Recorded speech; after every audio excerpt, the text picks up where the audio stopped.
दोस्तों, क्या आप जानते हैं हमारे देश में बच्चों को जो इतिहास पढ़ाया जाता है वह ब्रिटिश और बमपंथी इतिहासकारों की पुस्तकों पर आधारित है। उदाहरण के लिए आजाद भारत के बच्चों को अब बताया जाता है कि वास्को डी गामा ने भारत की खोज की थी। यह इतिहास यूरोप के बच्चों के लिए भले ही मायने रखता हो मगर भारत के बच्चों के लिए नहीं।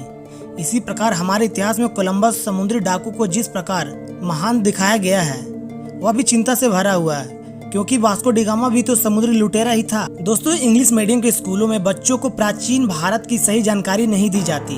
उन्हें केवल विदेशी आक्रांताओं की सूची दी जाती है। द्रविड़ों को मूल निवासी और आर्यों को बाहरी बताना अंग्रेजों की फूट डालो और राज करो नीति का हिस्सा था, जिसे आज हमारे धर्मनिरपेक्ष और बमपंथी भाई आगे बढ़ाने में लगे हैं। दोस्तों, बौद्ध काल में भारत शिक्षा का केंद्र था। बौद्ध विश्वविद्यालय, विक्रमशिला, तक्षशिला और नालंदा विश्वविद्यालय की ख्याति दूर दूर तक फैली थी।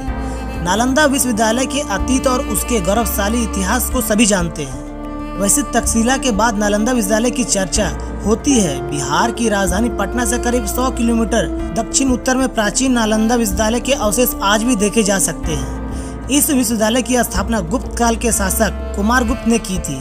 यहाँ इतनी किताबें रखी थी कि जिन्हें गिन पाना आसान नहीं था। हर विषय की किताबें इस विश्वविद्यालय में मौजूद थी।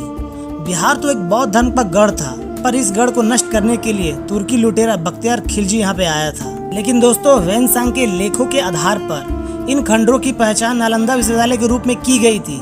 7वीं शताब्दी में भारत में आए ह्वेनसांग नालंदा विश्वविद्यालय में केवल विद्यार्थी रहे अपितु बाद में वो उन्होंने शिक्षक के रूप में यहाँ पे अपनी सेवाएं भी दी थी। जब ह्वेनसांग भारत आया था उस समय नालंदा विश्वविद्यालय में 8500 छात्र एवं 1510 अध्यापक थे।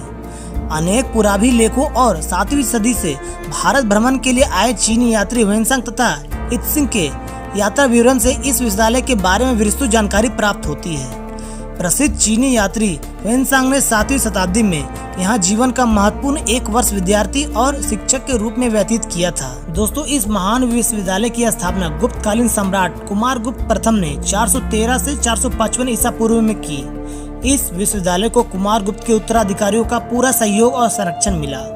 ह्वेनसांग के अनुसार 470 में गुप्त सम्राट नरसिंह गुप्त बालादित्य ने नालंदा में एक सुंदर मंदिर निर्मित करवाया। इसमें 80 फुट ऊंचे तांबे की बुद्ध प्रतिमा को स्थापित करवाया गया था।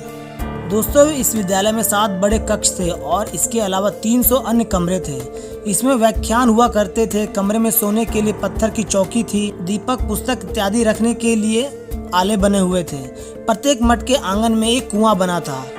8 विशाल भवन, 10 मंदिर, अनेक प्रार्थना कक्ष तथा अध्ययन कक्ष के अलावा इस परिसर में सुंदर बगीचे तथा झीलें भी थी। दोस्तों, यहाँ 3 प्रमुख पुस्तकालय थे, रत्नोदी, रत्नासागर और रत्नरंजक। एक पुस्तकालय भवन तो 9 तल्लों का हुआ करता था। इन पुस्तकों को हाथ से लिखा गया था, जिनकी संख्या हजारों में थी और छपी हुई किताबें तो लाखों में थी। कई दुर्लभ पुस्तकों का भंडार था यहाँ। दोस्तों, यह विश्व का प्रथम पूर्णतः आवासीय विश्वविद्यालय था और विकसित स्थिति में इसमें विद्यार्थियों की संख्या करीब 10,000 एवं अध्यापकों की संख्या 2,000 थी। नालंदा के प्रसिद्ध आचार्यों में शीलभद्र, धर्मपाल, चंद्रपाल, गुणमती और स्थिरमती प्रमुख थे। 7वीं सदी में ह्वेनसांग के समय इस विश्वविद्यालय के प्रमुख शीलभद्र थे, जो एक महान आचार्य, शिक्षक और विद्वान थे। प्रसिद्ध भारतीय गणितज्ञ एवं खगोल आर्यभट्ट भी इस विश्वविद्यालय के एक समय कुलपति रहे थे। इस विश्वविद्यालय में भारत के विभिन्न क्षेत्रों से नहीं बल्कि कोरिया, जापान, चीन, तिब्बत, इंडोनेशिया, श्रीलंका, फारस, तुर्की और ग्रीक से भी विद्यार्थी शिक्षा ग्रहण करने आते थे।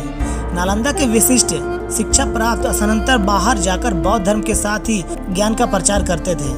दोस्तों, नालंदा में बौद्ध धर्म के अतिरिक्त हेतु विद्या, शब्द विद्या, चिकित्सा शास्त्र, अर्थवेद तथा संख्या से संबंधित विषय भी पढ़ाए जाते थे। युआन चांग ने लिखा था कि नालंदा के 1 सहस्त्र विद्यानाचार्यों में से 100 ऐसे थे जो सूत्र और शास्त्र जानते थे तथा 503 विषयों में पारंगत थे और 20-50 विषयों में केवल शीलभद्र ही थे जिनकी सभी विषयों में समान ज्ञान था।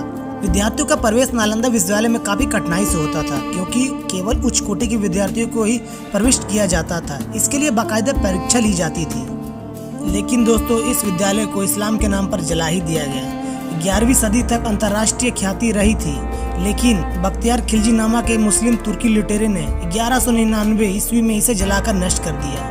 इस कांड में हजारों दुर्लभ पुस्तकें जलकर खाक हो गई, महत्वपूर्ण दस्तावेज नष्ट हो गए। कहा जाता है कि इतनी पुस्तकें थी कि आग लगने के बाद 3 माह तक पुस्तकें धू धू करके जलती रही। कहते हैं कि कई अध्यापकों और बौद्ध भिक्षुओं ने अपने कपड़ों में छुपाकर कई दुर्लभ पांडुलिपियों को बचाया तथा उन्हें तिब्बत की ओर ले गए। कालांतर में इन्हीं ज्ञान निधियों ने तिब्बत क्षेत्र को बौद्ध धर्म और ज्ञान के बड़े केंद्र में परिवर्तित कर दिया। आचार्य की बात यह है कि वह लुटेरा सिर्फ 200 घुड़सवार पर आया था और नालंदा विश्वविद्यालय में उस समय कम से कम 20,000 छात्र पढ़ते थे। निहत्थे और अहिंसक बौद्ध भिक्षुओं ने भी कभी यह कल्पना नहीं की थी कि इस विश्वविद्यालय में सुरक्षा की जरूरत भी होगी। इस क्रूर तुर्क ने विद्यालय के पास रह रहे बौद्धों, अनेक धर्मचारियों और बौद्ध भिक्षुओं का कत्लेआम किया। उसने उत्तर भारत में बौद्धों द्वारा शासित कुछ क्षेत्रों पर कब्जा कर लिया था। हजारों बौद्ध भिक्षुओं को कत्ल कर दिया गया और हजारों भिक्षु श्रीलंका या नेपाल भाग गए। खिलजी ने बिहार में चुन चुन कर सभी बौद्ध मठों को नष्ट कर दिया था और लोगों को इस्लाम कबूल करने पर मजबूर कर दिया। इस्लामी चरमपंथियों ने गया के बौद्ध स्थल को अपने हमले के लिए चुना। ये कहें कि बौद्ध धर्म को मिटाकर ही इस्लाम का अभ्युदय हुआ तो इसमें कोई अतिशयोक्ति नहीं है। इतिहास गवाह है, तात गवाह है। नालंदा की हजारों जलाई गई पुस्तकों के कारण बहुत सा ऐसा ज्ञान विलुप्त हो गया जो आज दुनिया को काम आता। बख्तियार खिलजी ने सेना के अभाव में अतिरिक्त नालंदा विश्वविद्यालय पर कहर बरपा दिया। हजारों की संख्या में बौद्ध भिक्षुओं के नरसंहार कर दिया गया। शिक्षक और विद्यार्थियों के लहू से पूरी धरती को पटाकर भी जब आसान फरमोश खिलजी को चैन नहीं मिला तो उसने एक भव्य शिक्षक संस्था को आग लगा। दोस्तों, बख्तियार खिलजी अधर्म और मूर्ख था। उसने ताकत के दम पर बहुत से जगहों को कब्जा किया था, जैसे तिब्बत और चीन पर अधिकार की कोशिश की, परंतु इस प्रयास में उसकी सेना नष्ट हो गई और उसे अधमरी हालत में देवकोट लाया गया था। देवकोट में ही उसका सहायक आलिमदान ने ही खिलजी की हत्या कर दी।